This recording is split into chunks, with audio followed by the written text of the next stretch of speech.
जैसे ही ठेले पर से कुछ लोग कम होते हैं वैसे ही बिरजू सेठ अमन से मिलने चला जाता है।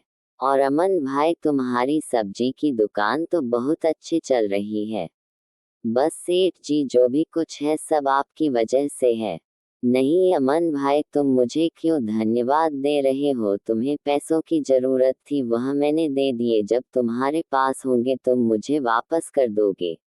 हाँ सेठ जी, मेरे पास जैसे जैसे पैसे आते जाएंगे मैं वैसे वैसे आपके सारे पैसे वापस कर दूंगा।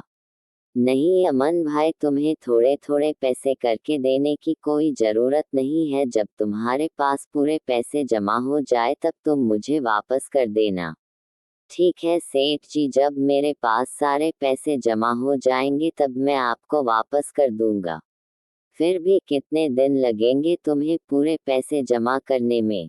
सेठ जी, ऊपर वाले की दुआ रहे तो 1 महीने में आपके सारे पैसे चुका दूंगा, ब्याज सहित। फिर तो बहुत सही रहेगा भाई। तो ठीक है, तुम काम करो तो मैं चलता हूँ।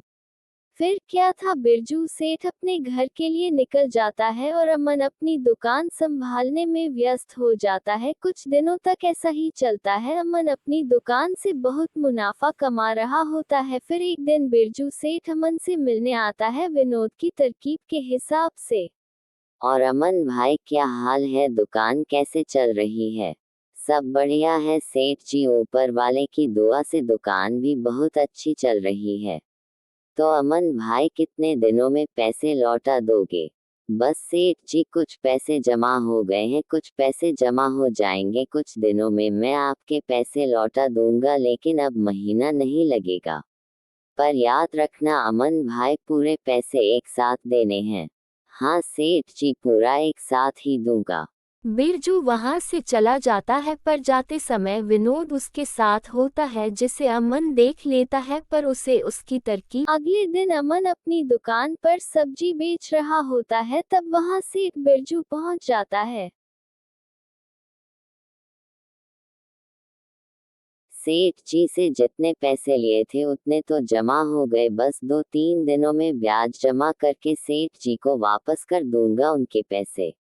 अगले दिन अमन अपनी दुकान पर सब्जी बेच रहा होता है, तब वहां सेठ बिरजू पहुंच जाता है। आए सेठ जी, बोलिए कैसे आना हुआ?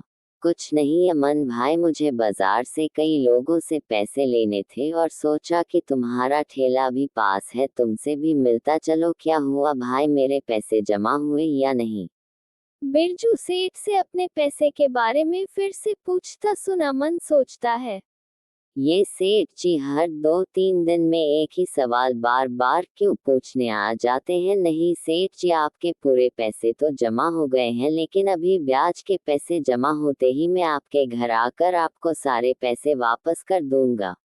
अमन की यह बात सुनकर बिरजू सोचने लगता है, चलो ये सही समय है, विनोद भाई को बता देता हूँ कि अमन के पैसे जमा हो गए हैं, वह चुरा ले। चलो अमन भाई, मैं चलता हूँ, जब पूरे पैसे जमा हो जाए तो तुम मेरे घर में आकर दे जाना। बिरजू अमन की दुकान से जाता है तो अमन बिरजू को विनोद के साथ देखा है तो सोचने लगता है, जब भी सेठ जी मेरे यहाँ से जाते हैं तब इन्हें विनोद भाई कहाँ से मिल जाते हैं, कुछ तो गड़बड़ जरूर है, इन दोनों का पीछा करके देखता हूँ एक बार।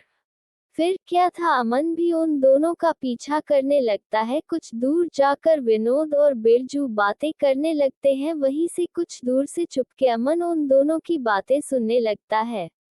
क्या हुआ बिरजू भाई, और कितने दिन लगेंगे अमन को पैसे जमा करने में? विनोद भाई, तुम आज रात की तैयारी कर लो, क्योंकि अमन में रकम जमा कर ली है, बस ब्याज के पैसे जमा कर रहा है, तुम आज रात की उन्हें चुरा लो। क्या कहा बिरजू भाई, यानी जितना अमन तुमसे पैसा लिया था उतना जमा कर लिया? हाँ विनोद भाई, बस ब्याज के पैसे बाकी है। मैं आज रात को सारे पैसे चुरा लूंगा, फिर तुम कल उसे अपने पैसे मांगने जाना। पर भाई, उसने कहा है ब्याज के पैसे जमा करने में 2-3 दिन लगेंगे, तो फिर कल कैसे जाऊं? तुम कल उससे पैसे मांगने जाना, कहना कि मुझे जरूरी है, मुझे पैसे चाहिए, और मना करने लगे तो एक दिन का समय दे देना और कहना एक दिन में मेरे पैसे नहीं मिले तो अपनी जमीन और घर मेरे नाम कर दो। वह एक दिन में इतने सारे पैसे तो जमा नहीं कर पाएगा और परेशान होकर अपनी जमीन और घर तुम्हारा नाम कर देगा। अरे वह भाई, क्या दिमाग लगाया है, तुम आज रात की तैयारी करो, मैं कल की तैयारी करता हूँ। वही दूर खड़ा अमन उन दोनों की सारी बातें सुन लेता है। यह क्या, ये दोनों तो मेरी मेहनत की कमाई और जमीन जायदाद धड़कने की कोशिश कर रहे हैं। अमन को कुछ समझ नहीं आता है तो वह अपने घर चला आता है। घर में वह चिंता में था, तभी उसकी बेटी आती है। क्या हुआ पिताजी, आप इतनी चिंता में क्यों हो, कोई परेशानी है क्या? हाँ बेटी, एक परेशानी तो है। अमन अपनी बेटी को पूरी बात बता देता है जो बिरजू और विनोद ने कहा था। तो पिताजी, क्या आपने कोई तरकीब सोची है क्या? नहीं बेटी, वही सोचने की कोशिश कर रहा हूँ पर कुछ समझ में ही नहीं आ रहा है। पिताजी, मेरे पास एक तरकीब तो है जिससे बिरजू सेठ और विनोद अंकल भी परेशान रह जाएंगे।